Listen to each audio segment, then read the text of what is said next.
नमस्कार दोस्तों, स्वागत है आप सभी का। इस वीडियो में हम बात करेंगे मिड डे मील स्कीम के बारे में, जो कि स्कूल के बच्चों के लिए शुरू की है। इससे रिलेटेड जितने इंपॉर्टेंट फैक्ट्स हैं उन सारों को हम इस वीडियो में देखने वाले हैं। तो आप इस वीडियो को अंत तक देखिएगा। चैनल पर नया हो तो सब्सक्राइब अवश्य करिएगा। Politics, economy, GK, geography, science, environment, ecology तो हम फिर उसको देखने के लिए हमारी प्लेलिस्ट को जरूर चेक करिएगा। आप किसी भी एग्जाम की तैयारी कर रहे हो, हमारी प्लेलिस्ट और करंट अफेयर की बाकी वीडियोज़ को देख के आपको काफ़ी हेल्प मिलने वाली है। इसलिए समय निकाल के हमारे चैनल को जरूर चेक करिएगा। चलिए शुरुआत करते हैं। देखिए, mid day meal biggest feeding programme है जिसको गवर्नमेंट ऑफ इंडिया ने लॉन्च किया था। इस स्कीम के तहत जितने भी बच्चे 1 से 8वीं तक गवर्नमेंट या गवर्नमेंट एडेड स्कूल्स या मदरसाज में पढ़ते हैं, उनको एटलीस्ट 200 दिन, एक साल के 200 दिन वन टाइम मील, एक समय की जो मील है वो दी जाएगी, फर्स्ट से लेके तो 8th स्टैंडर्ड तक। ये है मिड डे मील।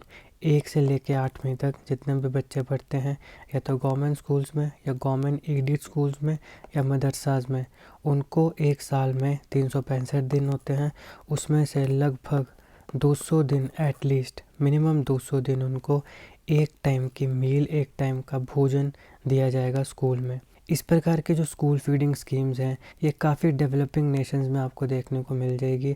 और भी बहुत से ऐसे डेवलपिंग देश हैं जहाँ पे आपको इस प्रकार की स्कीम्स देखने को मिल जाएंगी। अब इसका एक एजुकेशनल बेनिफिट तो होता ही है, उसके साथ साथ न्यूट्रिशनल बेनिफिट्स भी होते हैं। मिड डे मील स्कीम बच्चों के लिए सोर्स है सप्लीमेंट्री न्यूट्रिशन का, जो कि उनकी हेल्थी ग्रोथ के लिए उनकी मदद करेगा, क्योंकि जब पौष्टिक आहार उन्हें स्कूल में मिलेगा तो उससे सप्लीमेंट्री न्यूट्रिशन उनकी बॉडी में जाएंगे।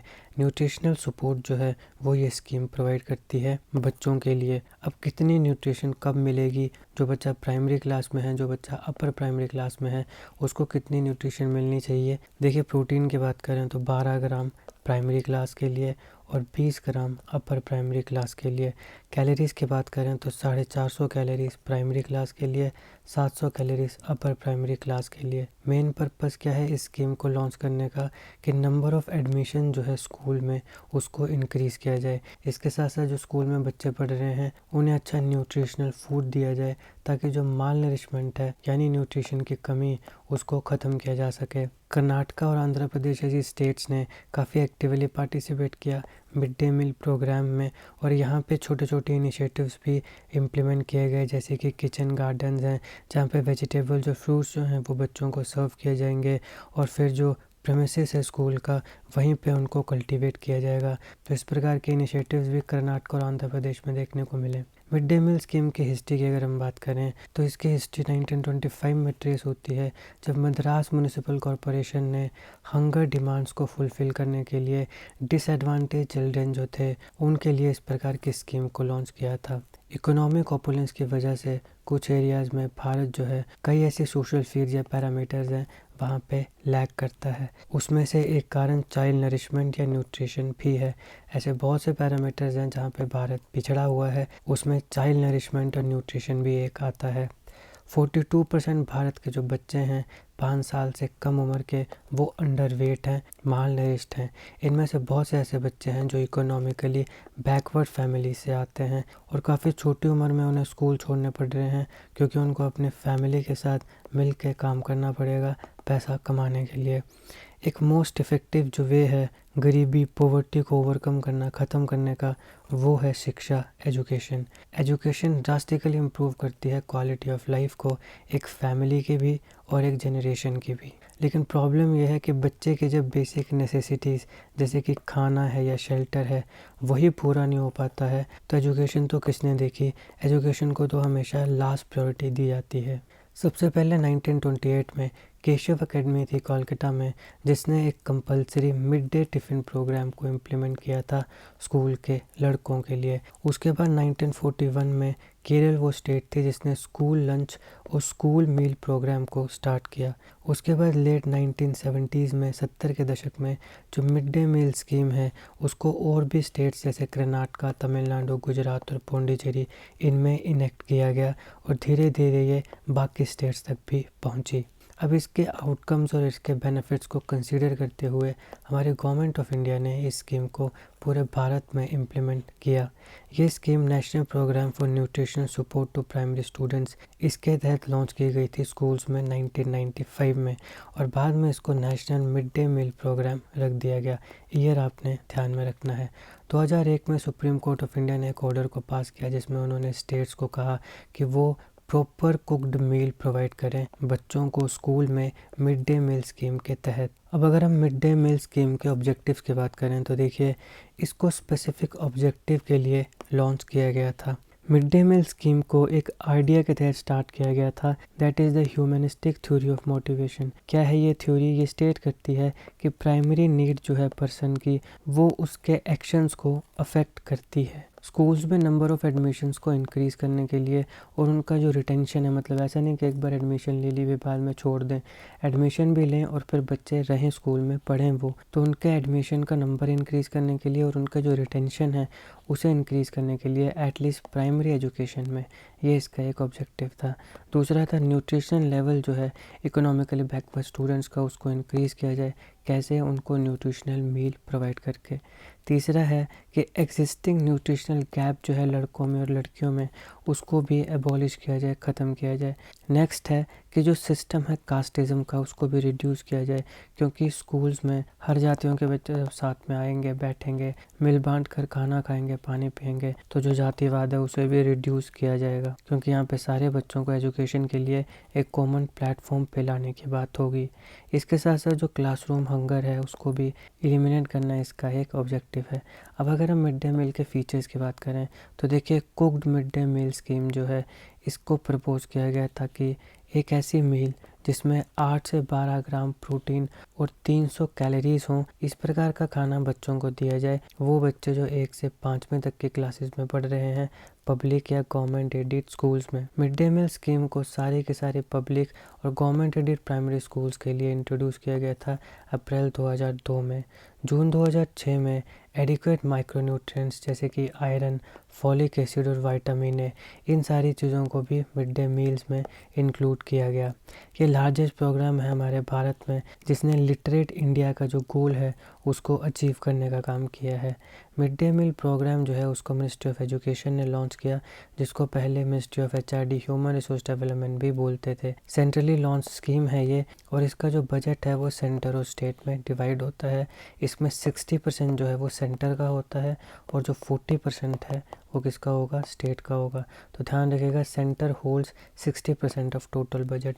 टोटल बजट का 60% किसका होता है? सेंटर का होता है। तमिलनाडु फर्स्ट स्टेट थी जिसने मिड डे मील स्कीम को स्कूल्स में इम्प्लीमेंट किया था। तो ये काफ़ी इंपॉर्टेंट है, सीधा सवाल पूछा गया है पहले भी, काफ़ी एग्जामिनेशंस में, आगे भी पूछा जाएगा।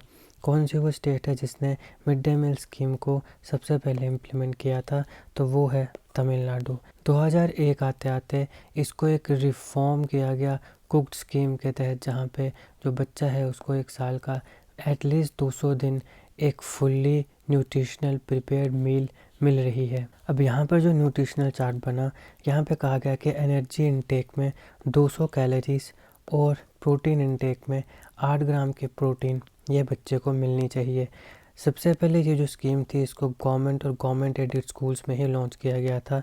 धीरे धीरे ये जो कंसेप्ट है ये बाकी जो एजुकेशन गारंटी सिस्टम और अल्टरनेटिव या इनोवेटिव एजुकेशन में बच्चे पढ़ रहे हैं उन्होंने भी अडॉप्ट किया। 2004 में जो मिड डे मील स्कीम है उसको रिवाइज़ किया गया और कुछ इंपॉर्टेंट प्रोविजंस उसमें जोड़े गए, जैसे कि सेंट्रल गवर्नमेंट जो थे उसने कुकिंग कोर्स प्रोवाइड करना शुरू कर दी। गवर्नमेंट के द्वारा इस स्कीम को मॉनिटर, इवेल्युएट और मैनेज भी किया जाने लगा। फिर कुछ ऐसे एरियाज़ जो ड्रॉट प्रोन एरियाज़ हैं वहाँ पे इवन जो समर वकेशंस होती हैं उन वकेशंस में भी बच्चों को मिड डे मील का जो खाना है वो प्रोवाइड किया जाए। ये जो स्कीम है इसको एक बार पुनः 2006 में फिर रिवाइज़ किया गया। यहाँ पे कुछ इंपॉर्टेंट प्रोविजंस जोड़े गए। कुकिंग कोर्स जो थी उसको 1.80 तक अपग्रेड किया गया नॉर्थ ईस्ट रीजनल स्कूल्स में, और जो बाकी रीजनल स्कूल्स थे वहाँ पे 1.50 रहने दी। कैलोरी चार्ट को भी रिवाइज़ किया गया। जो एनर्जी इनटेक है उसको 400 कैलोरीज तक इंक्रीज़ कर दिया गया। प्रोटीन इंटेक को 12 ग्राम तक इंक्रीज़ कर दिया गया। 2007 में एक अलग कैटेगरी ऑफ स्टूडेंट्स को ऐड किया गया इस स्कीम में। वो स्टूडेंट्स जो एजुकेशनली बैकवर्ड क्लासेस से आते थे उसको भी इस स्कीम में पार्ट बनाया गया। 2009 में जो मदरसाज हैं उन्हें भी इंक्लूड किया गया। पहले मदरसाज इसमें इंक्लूड नहीं थे। 2009 में मदरसाज जो मुस्लिम के अपने स्कूल होते हैं मुसलमानों के, जहाँ पे वो धर्म की दीन की शिक्षा देते हैं, मदरसा, उन्हें भी इसमें इंक्लूड किया गया। एक काफ़ी इंपॉर्टेंट और इंटरेस्टिंग पार्ट ये है कि जो स्टूडेंट्स हैं उनको एडिशनल फ़ंड और एडिशनल मील भी मिलती है नेशनल रूरल हेल्थ मिशन के तहत। ये जो मिड डे मील स्कीम है इसका नया नाम आया पीएम पोषण। तो मिड डे मील स्कीम जो है उसको कई बार रीनेम किया गया है और इस पॉइंट ऑफ टाइम पे इसका नाम है पीएम पोषण शक्ति मिशन। पीएम पोषण शक्ति मिशन के तहत टीम सक्सेसफुली डिलीवर करती है मील को, खाना 11 लाख गवर्नमेंट स्कूल्स में। अगर हम फाइनेंस की बात करें तो कोई भी मेजर चेंज यहाँ पे नहीं है। जो existence mid day meal scheme है वो वैसे ही काम कर रही है when it comes to finance. PM Poshan Shakti निर्माण स्कीम, इसको इम्प्लीमेंट किया जाएगा 5 सालों में, 2021-22 से लेकर तो 25-26 तक। फाइनेंस डिस्ट्रीब्यूशन जो है वो स्टेट और सेंटर का रिमेन वैसा सेम ही है जैसे मिड डे मील प्रोग्राम में था। रेशो क्या है, जनरल स्टेट्स के लिए 60 से 40 और जो स्पेशल स्टेट्स होती हैं उनके लिए 90 से 10। इम्प्लीमेंटेशन की बात करें तो यहाँ पे अलग अलग मॉडल्स आते हैं। सबसे पहला आता है डिसेंट्रलाइज मॉडल। जो डिसेंट्रलाइज मॉडल है वहाँ पे जो मील्स हैं उनको साइट पर ही प्रिपेयर किया जाएगा लोकल सेल्फ हेल्प ग्रुप्स या लोकल कुक्स के द्वारा। फिर आता है सेंट्रलाइज मॉडल। यहाँ पे जो प्रिपरेशन है मील की वो एक्सटर्नल ऑर्गेनाइजेशन द्वारा की जाएगी और खाना बच्चों को डिलीवर कर दिया जाएगा स्कूल में। इंटरनेशनल असिस्टेंस भी जो गवर्नमेंट स्कूल्स हैं उनको मिलती है यहाँ पे चैरिटी ऑर्गेनाइजेशंस के द्वारा जो इंटरनेशनली काम कर रहे हैं। फिर आता है मिड डे मील रूल्स 2015। एक बार पुनः 2015 में मिड डे मील के रूल्स को रिवाइज़ किया गया। यहाँ पे क्या चीज़ें ऐड की गई देखिए। मिड डे मील स्कीम के जो रूल्स हैं उनको नेशनल फूड सिक्योरिटी एक्ट 2013, इस एक्ट के तहत इन रूल्स को पब्लिश किया गया 30 सितंबर 2015 तक। अब इसके तहत मिड डे मील प्रोग्राम के जो रूल्स हैं इनमें स्कूल्स जो हैं वो बाकी फ़ंड्स को भी यूटिलाइज़ कर सकते हैं इस स्कीम के लिए, मिड डे मील स्कीम के लिए। अगर उनके मिड डे मील बनाने के लिए जो फ़ंड है वो एग्जॉस्ट हो चुका है, ख़त्म हो चुका है, तो अगर उनका ऑलरेडी फ़ंड ख़त्म हो गया है तो जो बाकी फ़ंड्स हैं वो उसको यूटिलाइज़ कर सकते हैं। अब अगर स्कूल या एक्सटर्नल ऑर्गेनाइजेशन बच्चे को काफ़ी समय तक खाना प्रोवाइड करने में फ़ेल हो जाते हैं तो उनको फूड अलाउंस भी मिल सकते हैं, उनके लिए भी वो एलिजिबल हैं। अब जो भी खाना स्कूल्स में बच्चों को मिलेगा उसको चेक भी किया जाएगा एक्रेडिटेड लैब्स के द्वारा मंथली, और ये रैंडम चेक होगा। मतलब कि बताया नहीं जाएगा स्कूल में, एकदम से छापा मारा जाएगा, खाना लिया जाएगा, उसको लैब्स में चेक किया जाएगा। अब मान लो स्कूल में जो बच्चा पढ़ रहा है उसको 3 दिन लगातार खाना नहीं मिला या फिर 1 महीने में 5 दिन उसको खाना नहीं मिला, तो इस केस में ये रिस्पॉन्सिबिलिटी बनती है स्टेट गवर्नमेंट की कि क्या इशू है, क्यों इसको 3 कंसेक्यूटिव डेज़ या 1 महीने में 5 दिन खाना नहीं मिला। इस इशू को इमीडिएटली रिजॉल्व किया जाए इन पर्सन या फिर किसी एजेंसी के तहत। अब हम मिड डे मील की एडवांटेजेस की बात करें तो देखिए वो बच्चे जो कि 1 से 8 साल की उम्र की बैंडविड्थ में हैं वो इस चीज़ के लिए एलिजिबल हैं।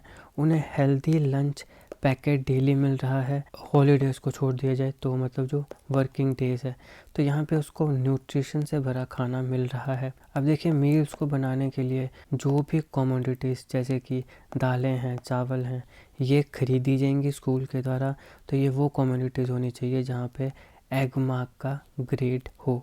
अब मिड डे मील जो है ये बच्चों को सिर्फ और सिर्फ जो स्कूल ग्राउंड होते हैं उन्हीं में सर्व की जा सकती है, हर जगह इसको सर्व नहीं किया जा सकता।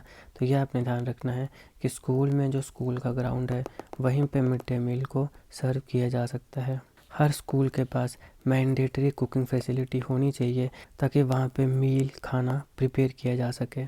जो एक गवर्नमेंट स्कूल का प्रिंसिपल है उसके पास ये पावर या अथॉरिटी है कि अगर उसके मिड डे मील के लिए जो फ़ंड्स हैं वो ख़त्म हो चुके हैं तो जो बाकी फ़ंड्स हैं वो उनका भी यूज़ कर सकता है। लेकिन जैसे ही मिड डे मील का बजट दोबारा रिफंड हो जाएगा तो जो पैसा है वो उसको गवर्नमेंट को दोबारा रिटर्न करना पड़ेगा। अब जो state food and drug administration है उसके पास ये पावर है कि वो सैंपल्स को कलेक्ट कर सकता है। जो भी खाना बच्चों को प्रोवाइड किया जा रहा है रैंडमली वो उस खाने को कलेक्ट कर सकता है और जो क्वालिटी है मील की वो उसको चेक कर सकता है। अब मान लो कुछ अनअवॉइडेबल सर्कमस्टांसेस हो जाते हैं जिसके वजह से स्कूल्स में जो खाना है वो बच्चों को नहीं मिल पाता है, तो उस केस में बच्चों को फूड अलाउंस जो है वो प्रोवाइड किया जाएगा। और ये फूड अलाउंस क्या होंगे? Number of food grains spent on one child's entitlement. अब हम कुछ इंपॉर्टेंट इश्यूज़ को देखते हैं। सबसे पहले आता है करप्शन। अब हमारे गवर्नमेंट सिस्टम में करप्शन जो है वो उसका रूट है और जो मिड डे मील स्कीम है वो भी इससे अलग नहीं है। ऐसे बहुत से केस हमें देखने को मिले हैं जहाँ पे बच्चों को सिर्फ प्लेन चपाती साल्ट के साथ या पानी में मिलाए हुए दूध के साथ खिला दी जा रही है। उनको पूरी न्यूट्रिशन नहीं मिल रही है, लेकिन जो उनके पास डॉक्यूमेंट्स हैं वहाँ पे अलग अलग प्रकार की दालें या अलग अलग प्रकार की चीज़ें लिख दी जा रही हैं, मगर वो एक्चुअल में बच्चों को नहीं मिल पा रही हैं। फिर आता है कास्ट बेस्ड डिस्क्रिमिनेशन। इस कंसेप्ट के पीछे का एम ये भी था कि सारी जातियों के बच्चों को साथ में बिठाया जाए, मिलके वो खाना खाएं ताकि जो जातिवाद है वो ख़त्म हो।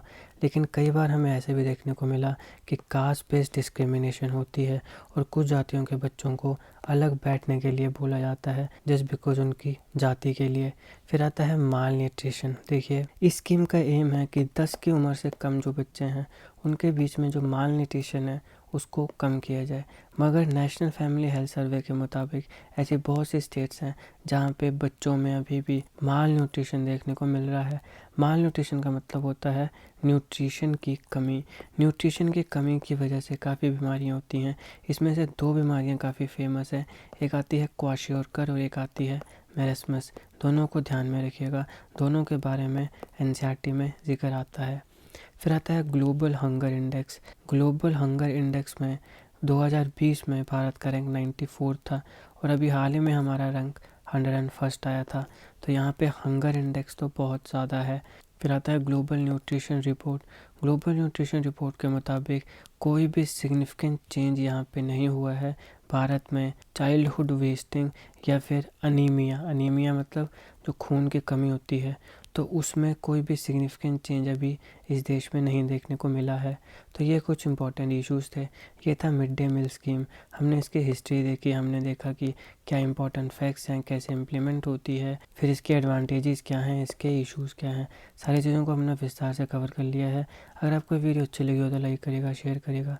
Politics, economy, GK, technology, science, mathematics, technology की तमाम वीडियोज़ के लिंक हमारी प्लेलिस्ट को जरूर चेक करिएगा।